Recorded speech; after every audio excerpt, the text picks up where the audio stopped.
Welcome to One on One. I'm Phil Tillman, your host. And in our continuing effort to introduce voters to all the candidates running November the 4th, we would like to welcome Matt Holloway into our studio. Thank Matt, you, Phil. Mr. President, nice to have you here, President of the County Council. Good to be here. Yep. Running for re-election. That's right. That's right. Well, that's a good sign, the fact that you're willing to go another 4 years. That's right. Well, you know, when I started, and I think probably most politicians feel this way, but when I ran the first time, I said if I didn't feel like I affected good, positive change in my first 4 years, I wouldn't run again. But I feel like, based on my record and the things we've accomplished over the 4 years, I'm proud to run again. Yeah. Well, we'll talk about your record in a minute, but first of all, why don't you assume there might be a couple people out there who don't know who Matt Holloway is. Tell us about your background. Yep, so born and raised here in Wicomico. Actually attended Wicomico County Public Schools my whole way, all the way through high school. Went to, attended preschool at Asbury. Oh. And then went to Fruitland Primary, Fruitland Intermediate, Bennett Middle School, which they're getting a nice fancy new school now, so that's long overdue. And then Parkside High School. And then when I graduated from Parkside, I went to Virginia Tech and graduated with a degree in crop and soil environmental sciences with a focus in turfgrass management. And so while I was away is actually when I started the sod farm. So I own Quantico Creek Sod Farms, which is, we tend about 1,400 acres on the west side of Wicomico County, and grow mainly fescue and bluegrass for homeowners. 3 years ago, my wife and I were looking for something to do on a small acreage of where our house is, and so we decided to start hydroponic greenhouse, and we grow lettuce there. So it's about a half-acre facility that's all indoors, controlled environment agriculture. It's not unique in the country, but it is fairly unique in this region. And so it's a niche market that we've developed, and it's been going very well. We've actually built a 1/4 acre and expanded to a half-acre recently. Oh, wow. So we're really happy with that. And then I have a few other smaller businesses as well. And then my wife, actually, from our house, she runs a therapeutic riding and able-bodied riding program for kids with disabilities. Oh, neat. So we have 18 horses at our house. Oh, my God. And so she works in the greenhouse half day, and then comes out and does all the lessons with the kids. And well, I'll be darned. So yeah, it's really a lot going on at our house at all times. Yeah. So well, those 18 horses create a lot of fertilizer too. That's right. That's right. And somebody's got to handle all that. What is it called? Mucking out the muck out. She's the one that does it all. Yeah. So, yeah. One of our daughters rode way back when we lived on Pemberton Drive, and I had 2 horses. Yep. One hers and one that I boarded, and the deal was that she had to muck out the stalls if we were going to. Sure. And so I always had nice fertilizer from my garden. Yep. Oh, absolutely. Garden. Yeah. I've got neighbors that are competing for it from our place. Yeah. And actually, your son and your granddaughter were out at our house a couple years ago, I believe, for a horse show. We hosted a horse show, and they came out and rode. So yeah, Paxton. Yep. She rode. Now she's into riding automobiles. Really? She's just gotten her license. Oh, okay. And for some reason, that turns the page. Yes. And starts a new chapter. Absolutely. So she's not involved in horseback riding anymore. I'm sorry to say. Automobiles are probably a cheaper hobby than it might be. Well, with all that background, now your west side, is the soil better on the west side, sandy soil for? It is sandier soil, better drained. So that's what we really look at, especially for the sod. Because it's with all my sod ground is center pivot irrigated, so it's easy for me to make rain, but if it rains, I can't make it dry. Oh. So I'd rather be in a sandy area where it dries faster. That way we can get into harvest or to mow or to fertilize or anything we need to do. So you have control of it. Absolutely, yeah. And on the east side of the county, they definitely have a heavier soil, which is good for, the organic content in the soil is great, so the crops grow very well. But for what we do and needing to be in the field all the time, that can make it difficult. Yeah. Yeah. Well, It's I know the crop that we mentioned this at the Hope Farm, or the Homestead Dairy Farm. It's actually it's beautiful right now. It's green as can Scenic, be. isn't it? Yeah. Yes, it is. Well, it's I don't know why. It's just a lot more pleasant to look at than corn and soybeans. Right. That's what we usually see. Yeah, and it's it kind of catches your eye when you're riding along. You see corn and beans. All of a sudden, you see a manicured 50-acre lawn in the middle of a cornfield. Yeah. Well, we said we were going to talk about some of the things that had come up in your tenure. You're the president. Yes.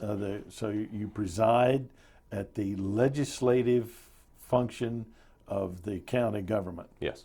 So tell us a little bit about how that works. So I've been president for 2 years now. We had initially, when I got onto council, that's an internal decision on who's going to be president within the council, and it's a vote that occurs. And so we had been alternating presidents. So I was president the third year, and then we knew that we were going to have a very large turnover. Without the election, we were going to have a very large turnover of council people, either just deciding to step off of council or running for different positions. Right. So I asked my fellow council members to allow me to be president again for continuity, because I felt like if I get reelected again, that would be a good thing to have that continuity going through there. Yeah. So that being said, it's certainly a lot more work as the president than as a council member. It's you're setting the agenda, you're having extra meetings, and everything gets run through you. And of course, our director of administration, Matt Kramer, our council administrator, he does a terrific job of taking a lot of the burden off of me. He's an excellent resource that we have. What's the relationship between the county council and the county executive? Right now, the relationship is great, and that's something that I pride myself on kind of laying that groundwork and establishing those connections between us. Because really, my first year in 2010, there was, it seemed like a brick wall in between the council and the executive, and especially during budget time, there just was no communication there. It was tough to get things from the executive when we were trying to make decisions, and I think a lot of that had to do with who was employed in the executive staff at that time, and just some things that had happened over the years. But in end of 2010, 2011, they did the early retirement. This was in the midst of the recession. We're trying to save money any way we can. They offered an early retirement program, and it really, a lot of people got out, some new people came in, and one of the best things that really helped to establish that relationship was Wayne Strasburg coming on board. He's the director of administration for the county, and he really helped me and helped Rick and just helped us all kind of get together and start working together, and he knocked down those walls that were between us. Yeah, good. So good. Yeah, it was great. Well, if those walls exist, it's kind of hard for you to present your priorities, and absolutely, and because the county executive, I think, formulates the budget, yes, and then gives it to you. Absolutely. But if in advance, if he knows that you have certain priorities, I guess he can take those into account. Absolutely, you have to have that open dialogue.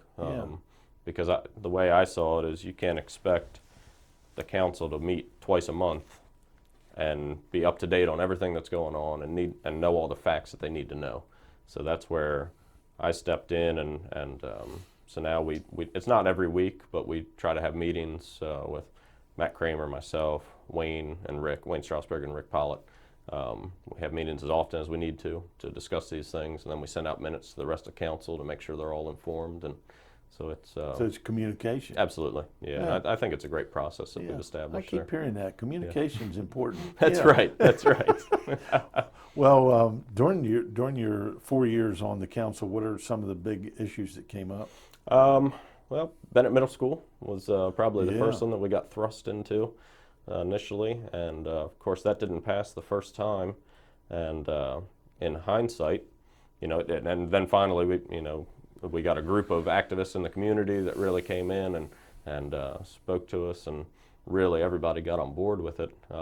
most everybody got on board with it. And in hindsight, it wasn't a bad thing because the amount of funding from the state increased from of the bricks and mortar that they cover.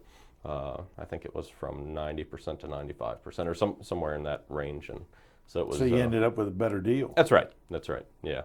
So that was good, and that was kind of the big initial thing that we were kind of thrust into. And there have been some big things. We had the Morris Mill groundwater contamination more recently. That was where the water supply for a community just outside of Fruitland, but still in the county, became contaminated with something that then they're not sure of the source. They're not sure they'll ever find the source, whether it was intentional or not intentional.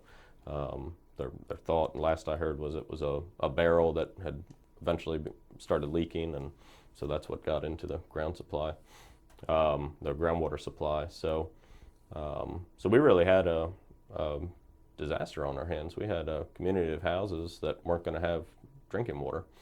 So it was really great. I thought it was one of the most rewarding times of my tenure here, was seeing the city of Fruitland, Wicomico County, the state of Maryland, and the feds through USDA all get together and really, streamline the process, put this thing on the rails and get it done. And now we have the funding and work is commencing. And of course, it's all being directed by Public Works. But, we're going to have Fruitland is allowing us to tap into their water system. It's going to become an urban service district.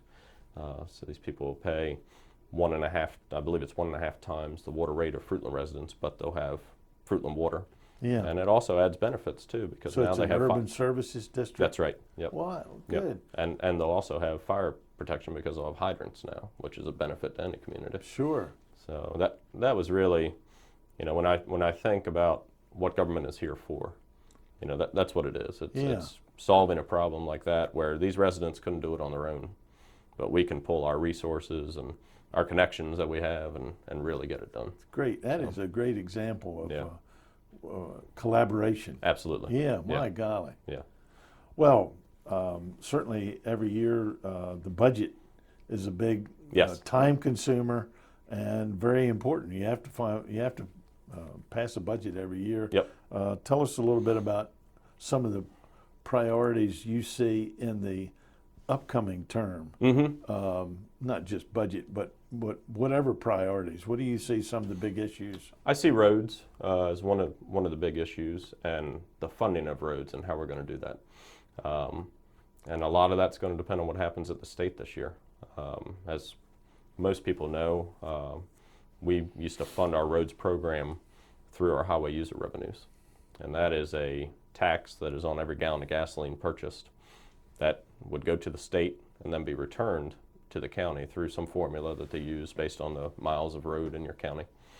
Well, before I was on council, the state decided to keep this money and not return it to the counties. And so that took away it was between $7 and $9 million that we annually receive from the state, and that was our whole roads budget. I mean, that's how we maintained our roads. So when they took that away, our roads budget went down to $300,000. So we had to cut roads crews. We didn't have equipment. We weren't using the equipment, and our roads were deteriorating. So we made a decision as a council that, look, we need to do something here. We can't just wait for the state to give it back while we'll keep petitioning them to give us our money back and making as much noise as we can. We can't just sit there and wait. So we had to decide to start using some of our fund balance to address these roads. And this year, I believe we're going to be treating, whether it's through paving or tar and chip or microsurfacing that they're doing now, the slurry seal, almost a quarter of our roads in the county. So I think that's a great step forward. But the funding for that is our fund balance right now. And we've seen in the past with the Board of Education, we were funding the Board of Education through fund balance for years and years. And that's really not the proper way to do it. So we need to come up with a dedicated revenue source. My hope is that the state returns that highway user revenue through lobbying of the counties to get it back to us. Yeah. So. Is that part of your job as president to to be a liaison with the state government representatives from the Eastern Shore? Absolutely, yeah. That's any council member can do that. Yeah. But I certainly keep in touch with our state representatives, and then also through our involvement in MACO. Mm-hmm. MACO is really a powerful organization. Maryland Association of Counties. That's right, yes. That's really a powerful organization that can help us achieve things that we might not be able to do as Wicomico County. Yeah. And I think there's other organizations that we're a part of that help us with strength in numbers. We've also got the Rural Counties Coalition that we're a member of. Oh, yeah. And we also have the Clean Chesapeake Coalition, and that's our newest group that we've joined. Yeah. And they just had another county join. I don't know how many they're up to, but it might be 8 or 9 counties now that are in this Clean Chesapeake Coalition, which, I'm getting a little bit off topic here, but the main focus of the Clean Chesapeake Coalition is to make sure that the money we're spending on our WIP, which is our Watershed Improvement Plan, or any of these state mandates, make sure the money we're spending is actually doing what we want it to do. And that we're not tackling the smallest issues over here while there are major issues still affecting the Bay that could wipe out any successes we have at a local level. Mm-hmm. I mean, I think it's obvious that we're not trying to duck our responsibility here. We're putting money into these demonstration projects right now for our WIP. I think we have 5 of those going on right now. So we're certainly addressing our issues close to home, but our involvement in the Clean Chesapeake Coalition is to make sure that what we do here isn't negated by a larger contributing factor, which, in most everybody's eyes, it's the Wicomico Dam and the Susquehanna River coming down to the Bay. Yeah. So. Well, it keeps flowing. That's right. Yeah. That's right. Yeah, you're not going to stop it. No. And it needs to be maintained. But you don't want the entire Eastern Shore that is abuts water and tributaries to become another Morris Mill situation. Absolutely. Where you can't drink the water. Right. Yep. Well, I applaud you for doing that. Yep. Tell us a little bit. I mean, when you're using the fund balance Mm-hmm. and you're short of the highway revenue money. Yes. The gas tax money. Yep. In a time when the revenues have been dwindling anyway. Mm-hmm. Pretty much of a juggling act, isn't it? That's right. Yeah. Yeah. It's all about priorities now. I would give it one more year of lobbying the state to try to get the highway user revenues back in some fashion. We may not get back the full amount that we used to have, but if they start to send some back, that'll give me some, let me sleep at night. Yeah. But if not, we really need to start talking about the priorities of our county and what we need to do, because we can't abandon roads. I mean, we need roads for everything, from Sure. schools to public safety. They're the backbone of our county. So there's some ideas out there about different styles of budgeting that we could look at. I actually saw a presentation up at University of Maryland. It was by the director of finance in Baltimore City, and they've gone to a different style of budgeting called results-based budgeting. And it's a pretty unique form. It's actually based off of a book called The Cost of Government. And so what they do is they invite the directors, so the director of public works, the director of finance, all these different directors within the county, to almost do a RFP. So they say, all right, come to us. The executive would say, come to us with your proposal of what you're going to do for the county this time. And what they do is they go to the public and ask for priorities. And so the public comes up with a list of 15 priorities that are important to them for this next budget year. And then the directors are asked to make a presentation on how they would address those priorities. And then that's how the funding is distributed from the executive. Nice. So it's my feeling that if we went to that method, there could potentially be some big changes in how our funding is done in the county. I think there could be some departments that are significantly cut. There could be some that are significantly increased, because there's the community. That to me, that's a great way to get community involvement and buy-in in the budget process there. Yeah. Is to ask them to prioritize where they want to see that funding go. Oh, that's interesting. I guess historically, if if the sheriff's department's budget was X number of dollars this year, then all you really talk about is how much you're going to increase it, Absolutely. if at all. Absolutely. Board of Education, Warwick, Yep. all the different things. Well, let's talk about education Sure. a little bit. Mm-hmm. If people talk about Matt Holloway, do they say he's pro-education or? I'd say absolutely. Okay, well, I figured that. Yep. How can you be supportive of those, whatever it is, 14,000 school children, 1,500 school teachers, and all the other people involved in such a vital part of county government, with dwindling revenues? Yeah. How in the world do you do it? Well, we have maintenance of effort, and so we can't, we will never lower our amount of funding to the Board of Ed from where it is right now. And that was something that was state implemented. And so what happened was back in, I guess it was 08, 06, between 06 and 08, that was kind of the peak of county funding for the Board of Ed. If you look at a chart, that was kind of our peak. But as the recession hit and as our tax revenues were decreasing, we continued to use fund balance in order to keep them elevated at that level, and that was unsustainable for the county. There's no way. I mean, it's dangerous for us to use up our fund balance. It affects our credit rating up at the bond agency when we're borrowing money to build schools for the kids. So we had to cut the amount of funding that we had coming to the Board of Ed, and that started happening before I was on council and continued for 2 years, I believe, when we were on council. And so after that, we've kind of hit a level now, and for the past 2 years, I'm proud to say that we did increase the funding above maintenance of effort for 2 years in a row. Yeah. But we have to be mindful that we don't get up to a level where, everything is, you never know when the next recession is going to hit. You never know where the revenue sources are, what the levels are going to be. So you have to be mindful and not put yourself in a position where you're locked into, an unsustainable amount of funding for any department, whether it's education or not. Right. But I think looking at my record and my efforts on education and my background, being a lifelong student of the school system here, my mother was a teacher in Wicomico County Schools for many years. And then also my involvement on the School Building Commission now, and also on the Facilities Task Force. We just completed our work on the Facilities Task Force, which kind of lays out the framework for which schools need to be replaced in what order for the next 20, 30 years, Yeah.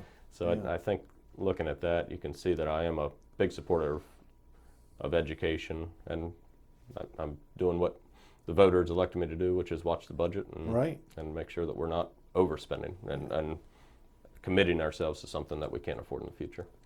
Is Wicomico County business friendly? I would say we are becoming more business friendly. How do you do that? Well, we've taken some steps in the past few years. We're phasing out the inventory tax over 5 years, which was putting us at a pretty competitive disadvantage with surrounding areas. We've made the manufacturer's tax exemption automatic now. Before, it was never denied, but you still had to apply in order for it to be. And now it's just automatically manufacturer tax exemption. And the city now is doing a phase out of the inventory tax too. Oh. Because there was also a city and a county inventory tax. Right. So they're working on it too. And that's one of the other things I'm most proud of, is the relationship between the city and the county right now. It just happens that Jake Day is same age as I am. We went to Asbury together and went through the public schools together. So, we both went away to college and both decided to come back and do something here and try to better the place. And so we bounce ideas off each other, and we collaborate quite a bit. Great. So they're on the same path as we are, becoming more business friendly. Yeah. Well, receptive to new ideas. Absolutely. That might have something to do with your age. Oh, that's right. You get to me, my age, wait a minute, we've always done it this way. Your father can relate That's to right. that. I know. All right. Well, business friendly, jobs, I guess support of SWED and that sort of. I mean, what can we do to create more jobs? Well, I think there's two methods. One is, like I said, with the incentives, or making sure there's no barriers with the manufacturer's tax exemption and the inventory tax, of trying to make it a business-friendly environment to attract big businesses that will have a lot of jobs. And then your other path is what you see Salisbury and Wicomico County doing, is this revitalization of Salisbury, of downtown Salisbury, making it a place that people come to. It's an attraction, and we're getting there. It's on its way. It's they now have the circulator from SU downtown. Yeah. That's introducing students to the downtown life. There was a time you'd go on campus and ask 10 kids where downtown Salisbury was, and they had no idea. Now there's a trolley. It's being celebrated. So what you do is you make it an attractive place to live, a place that people want to be. Maybe we can retain some of these SU students that are graduating. They say, hey, Salisbury, Wicomico County is a great place to stay, and then I'll start my business here. And I think that's where, if we can just get a fraction of the students that are coming out of SU each year to start a business here, that's how you start to create jobs as well. Yeah. It's the entrepreneurial spirit that's here that's really seeming to invigorate now. And the county is, we're trying to do our part too. We put money in the budget this year for entrepreneur workshop, and we're trying to develop something in collaboration with the library and with Warwick. And we've got a group of people with, Brad Gillis and Ray Hoy, and are all working together to try to come up with an idea of how we can stimulate entrepreneurism in the county, in the city, and try to get these people to stay. Is there still that incubator out at the airport? Yes, there is. Yep.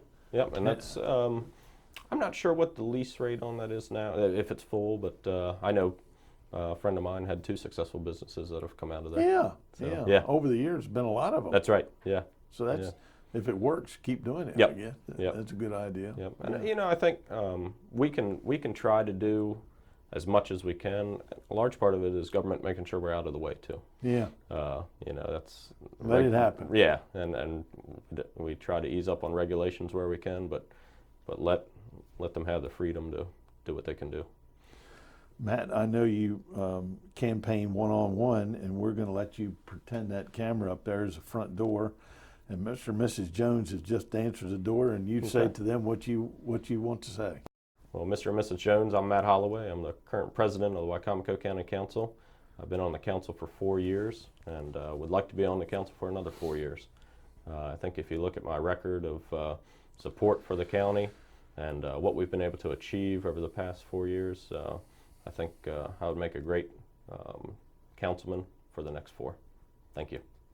Well, thank you for being with us, Mr. Sure thing. President. Yeah. This has been a pleasure and very informative. So thank you very much. Yeah. And thank you for your service to Sure the county. thing. Thanks so much, Phil. All right. Good to see you. have you with us. Yep. And thank you for being with us also right here on Pack 14.